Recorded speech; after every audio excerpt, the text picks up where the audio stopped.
Hi everyone, my name is Rick Inslee and I'm here to introduce our small group project on conflict resolution.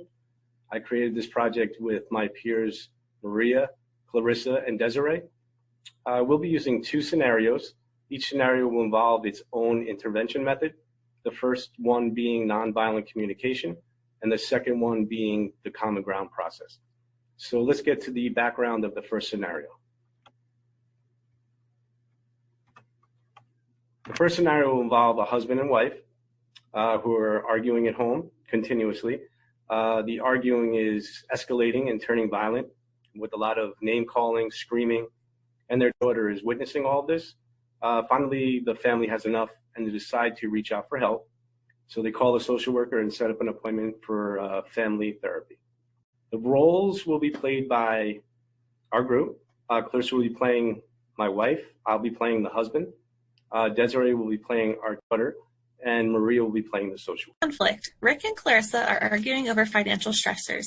Rick is working full-time, but it is not enough, and Rick wants Clarissa to stay at home with Desiree since daycare costs too much. Eventually, their argument about finances turns into more personal attacks and unrelated topics. You're always gone. I never see you anymore. Desiree doesn't even know who you are. Oh, come on, Clarissa, someone's got to go to work. We're falling behind on all our bills. What are we supposed to do? I can get a part-time job if you would watch your daughter when you got home from work. You're already complaining you don't see me, and now you want me to get another job. Make up your mind. We need to catch up on bills, Rick, and your job isn't cutting it. Maybe you should look for a new one. This is ridiculous. I'm the one who works every day, and now you're telling me what to do, what not to do. Give me a break. All you have to do is stay home with Desiree. I'm not complaining about taking care of our daughter, but if you would just let me get a job, then we could catch up and things would be okay. Daycare costs way too much money. I mean, what's the point of putting her in daycare, you getting a job? You're not even making enough to pay for the daycare. There's really no point of that. I don't see the point. That's why you would watch her, you buffoon. I'm a buffoon. You're a lazy piece of work. You know that? You probably couldn't hold the job anyway. I come into the room. Okay, stop fighting. Go back to bed, sweetie. Your dad and I are just talking. No, it's loud and I'm scared. See what you did, Clarissa? Now Desiree's scared. Me? What about you? You're the one who started all this in the first place. You started the name calling. Stop, I want to go to bed. Then go to bed. I'll be up in a little to check on you. Desiree doesn't leave, but continues to watch the arguing, scared. You just said yourself we're falling behind. I don't want to lose our house, Rick. You're bullying me into staying home. You're jealous I'll find someone else if I go to work. Jealous? What else would you want? I just don't want our daughter in the care of somebody that we don't even know, a stranger. That's why you can watch her when you get home from work. Listen, I don't want to get off work and then come home to another job. One job's enough for me. Excuse me, I didn't realize our daughter was a job to you. Oh, come on. You know what I meant. No, I don't, because I don't even know you anymore. You're mean. That's not who I fell in love with. Oh, so now I don't love you anymore? Now I don't care about you anymore? Maybe we should try therapy. Maybe it would help us. I don't need therapy. Not just you, all of us. Desiree can go too, and we can learn how to communicate with each other and figure out what to do. And before you say we can't afford it, you still have insurance through your job. Fine. You make the appointment, you schedule it, as long as it doesn't interfere with my work, I'll go to therapy.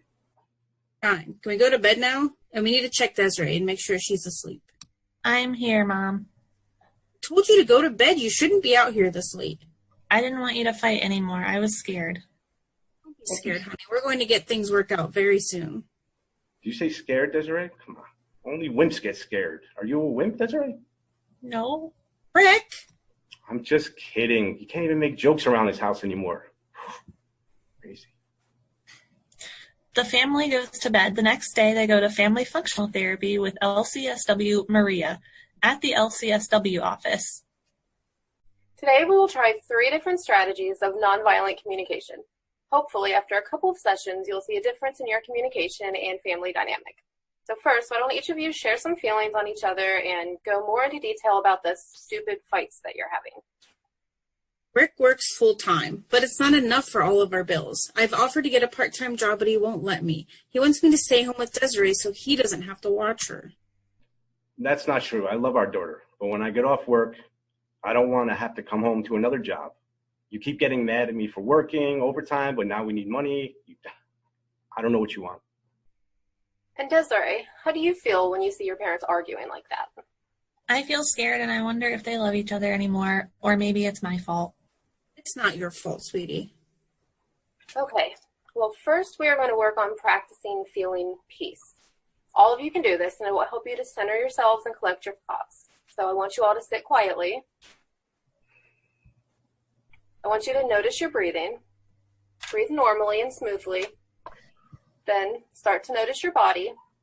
Start at your toes and work your way all the way up to your head. Become aware of how you are feeling right now, what emotions you're having. Finally, think of a specific person or event that brings you a sense of appreciation. Become aware of your heart and keep thinking of that feeling of appreciation. Soon, your breathing and heart rate will slow down and you'll feel calmer. I do feel more calm. Actually surprising. I do too. Interesting. I feel sleepy. So now we are going to start distinguishing your feelings from your thoughts. For example, you may think that you aren't appreciated, but really you're feeling unheard. This is because your needs aren't being met by the other person.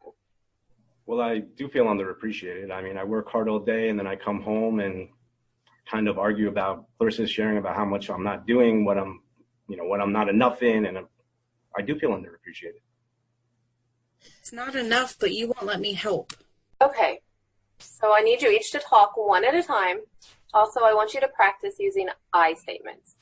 I statements are where you take responsibility for your thoughts and feelings, such as, I feel angry when you come home late. Clarissa, you go first. Okay. Well, I do feel angry when you come home late, but I don't know what to do about it if you won't let me help. I think that you having a job would actually make us argue more. I mean, we already don't see each other enough. We need the money, and I feel like I don't contribute enough financially. I also feel like you don't contribute enough parentally. That's not fair. Rick, use I statements. All right. I'm afraid if you get a job that we won't see each other anymore and our relationship will fail. Me saying you can't get a job is kind of a way for me to try and control the situation because I don't want to lose you. Very good. Clarissa, do you have anything to add? Controlling me won't help us, Rick. I don't want to lose you either. And I still feel that sometimes you not wanting to take care of Desiree puts a lot of burden on us too. I will help out with Desiree more. Yay! Final part of nonviolent communication we will learn today is how to stay present. This means taking responsibility for our feelings and being aware of our needs. Can I start? Sure. Okay. I'm sorry I was controlling. I would like for us to be able to go out and spend time together during the week, just you and me. And if you want to get a job, I'll watch Desiree. So Clarissa, I want you to paraphrase what Rick just said. Saying that you want to spend more time together and that we will find a way for both of us to work and watch our daughter. Is that correct? Yes, that's correct. Okay, that is one of my needs too. And I'm sorry for getting angry at you when you came home late from work. I know you only work so much to take care of us. Very good, you two. I want you to practice these things for a week. Listen to each other's needs and take responsibility for your own emotions. Then next week, we will meet and see if it worked or if you need to learn some new skills. Sounds good. See you next week. Yay, we learned things.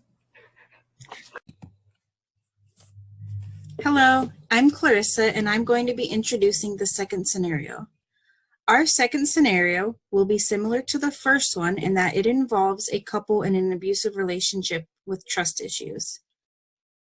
The family in our scenario consists of a wife and a wife who are raising a teenage daughter. Desiree is the working wife, and she works all day, so she doesn't feel the need to cook, clean, or help with their daughter when she gets home. Maria is the stay-at-home wife, and she is struggling with finding her place in the family, feeling needed, and having a teenage daughter. As a family, they decide to seek counseling together.